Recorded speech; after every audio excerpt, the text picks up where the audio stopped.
बहुत common question आता है कि होलसेल पर किस तरह से हम जो है प्रोडक्ट हंटिंग करें। तो आज ये क्वेश्चन 2-3 दफ़ा लाइव पर आया, तो मैंने कहा इस पर वीडियो बना लूँ।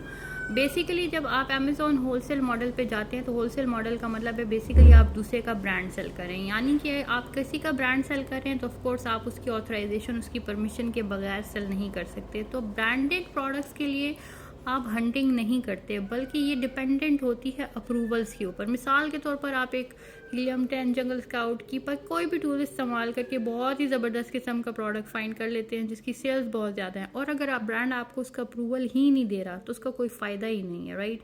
सो ये बहुत ज़्यादा डिपेंडेंट है आपके अप्रूवल्स के ऊपर। और आज के टाइम में राइट नाउ 2025 अगस्त ख़त्म हो गया है ऑलमोस्ट, इसमें जो है Amazon is not allowing a lot of people to sell branded products without proper authorisation and invoices, and it's difficult than ever to become a wholesale seller on Amazon. So try switching your model more towards private label. I know there are a lot of people that think that huge investment is required for private label. So if you want to do business, yes, investment is part of the business, और huge तो नहीं लेकिन 2 to 5 के से आप start कर सकते हैं एंड ग्रेजुअली आप ग्रो कर सकते हैं। You need to have a portfolio, you need to understand where to invest, how much, in which part of your portfolio, have some emotional intelligence. और आपने उन प्रोडक्ट्स या उन लोगों के पीछे नहीं भागना जिनकी सेल्स आपको अपेरेंटली ज़्यादा नज़र आ रही हैं, because those sellers mostly don't even know what they are doing unless they are like actual good brands.